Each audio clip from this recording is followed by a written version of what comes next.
Vocês já pararam para pensar como foi que os egípcios conseguiram construir aquelas pirâmides gigantescas sem a tecnologia que nós temos hoje? Será que eles tiveram a ajuda de alienígenas? Ou foram os deuses que desceram dos céus e os ajudaram a construir?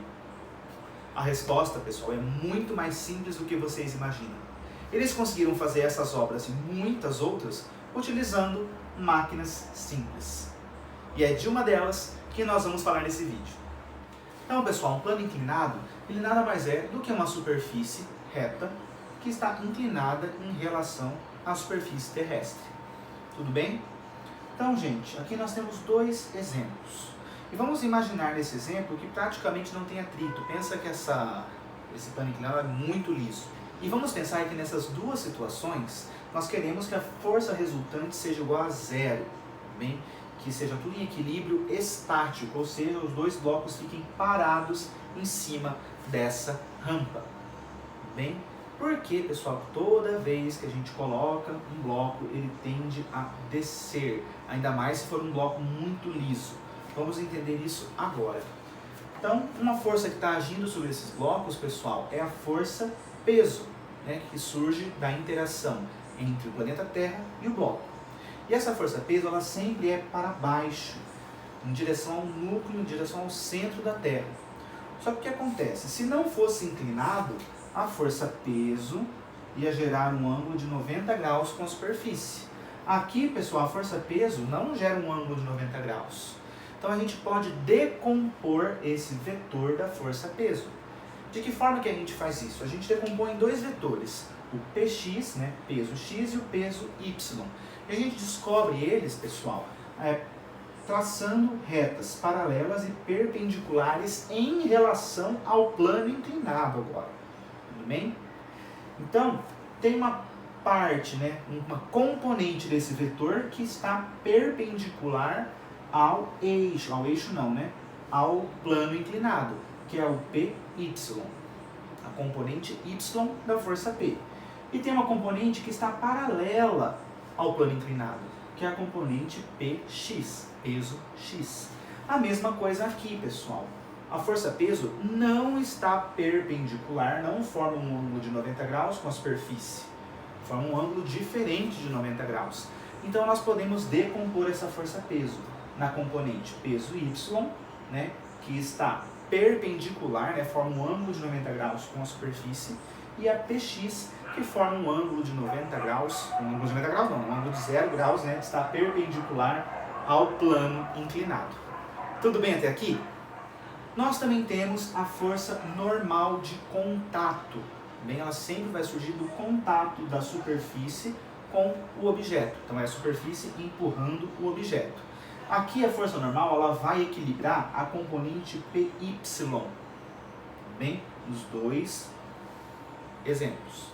E por quê? Se não tiver atrito nesse caso, gente, porque se a superfície for super escorregadia, continua a tendência do objeto é cair.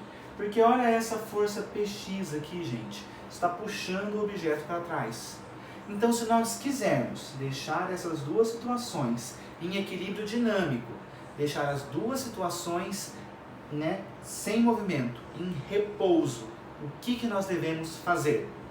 Nós temos que fazer uma força, pessoal, na mesma direção e no sentido oposto de PX e na mesma intensidade. Vamos ver, vou usar a minha régua, vou medir aqui, ó. PX mede 5,5 cm, bem? Então eu vou desenhar uma força F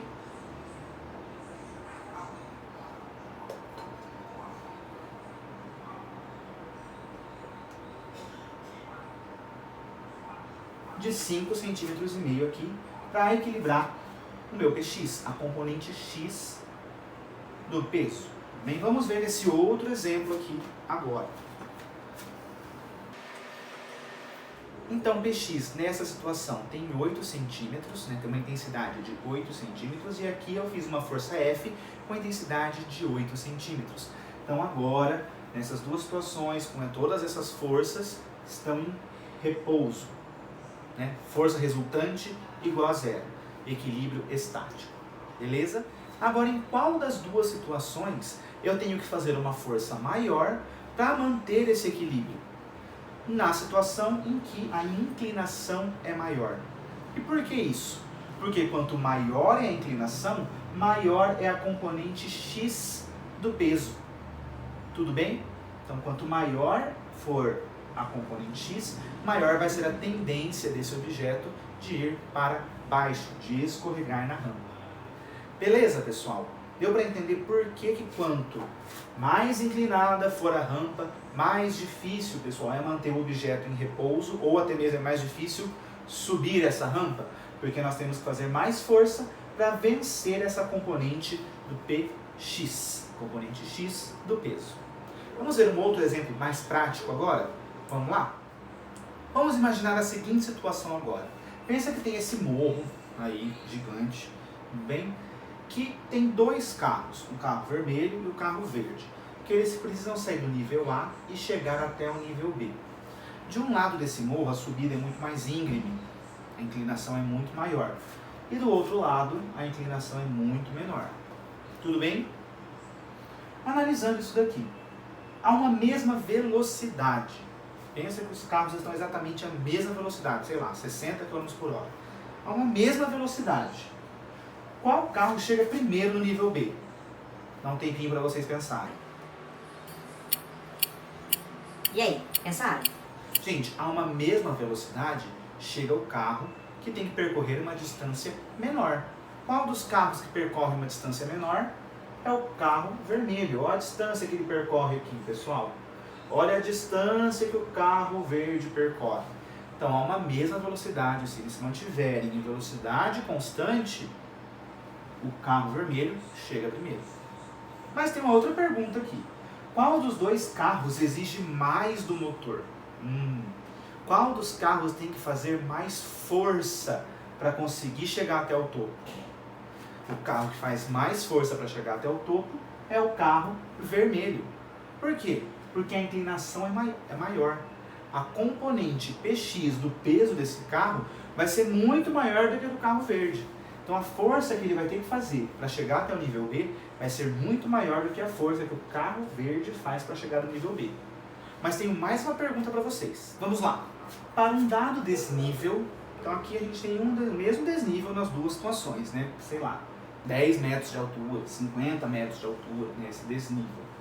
Então, para um dado desnível, o produto da força potente, qual que é a força potente? É a força que os carros têm que fazer para vencer a componente X do peso. Bem? Então, o produto da força potente e o comprimento da rampa é sempre o mesmo. Então, a multiplicação entre a força que tem que fazer para subir a rampa e o comprimento da rampa vai ser sempre o mesmo, né, dentro de um mesmo desnível. Beleza? Agora, sabendo que neste caso, o comprimento da rampa 2 é 5 vezes o comprimento da rampa 1, qual é a relação entre F1 e F2? Quantas vezes maior F1 vai ser que F2, ou quantas vezes maior F2 vai ser que F1? Vamos analisar com calma. Vamos pensar num exemplo. Vamos colocar uns valores aí. Vamos pensar então, pessoal, que essa rampa aqui, ó, mede 4 km. 4 km. Né? Para subir todo esse desnível, eu tenho que percorrer 4 km. E para percorrer esses 4 km, esse carro precisa fazer uma força de 1000 N. Quanto que dá 4 vezes 1000? Vai dar 4.000. É o produto da força potente do comprimento da rampa. Vamos diminuir pela metade o comprimento dessa rampa. O comprimento dessa rampa aqui agora é 2 km. Por que número a gente tem que multiplicar o 2 para chegar em 4.000? Porque esse vai ser o valor da força potente. Se a gente diminuiu o comprimento da rampa pela metade, a força vai dobrar, vai aumentar 2 vezes. Então, nesse caso, a força vai ser 2.000. Esse é um exemplo que eu inventei agora, gente. Vamos analisar esse aqui agora. Essa rampa D2 é 5 vezes maior que a rampa D1. Então, quantas vezes menor essa força aqui vai ser do que essa? Se a rampa é 5 vezes maior, a força vai ser 5 vezes menor. A gente pode inverter isso também, né? Se a rampa D1 é 5 vezes menor do que a rampa D2, quantas vezes a força F1 vai ser maior que F2? 5 vezes. Então, F1 é igual a 5 vezes F2. Beleza? Entenderam essa relação? Quanto mais a gente percorre, né, quanto maior for o comprimento da rampa, menor vai ser a força necessária para vencer a componente Px.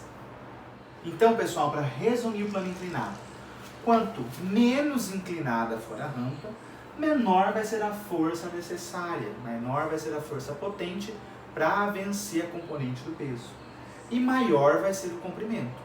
O contrário também é verdade, né? Quanto mais inclinada, maior vai ser a força potente e menor vai ser o comprimento dessa rampa para um dado desnível. E falando desse dado desnível, gente, para um mesmo desnível, o produto da força potente e do comprimento da rampa vai ser sempre o mesmo, vai ser sempre constante. Pessoal, era isso que eu tinha para falar sobre as rampas, sobre os planos inclinados. Se você ficou com alguma dúvida, coloca aqui nos comentários que eu respondo para você, tento te ajudar, beleza? Então, pessoal, espero que vocês tenham gostado da aula e até a próxima. Tchau!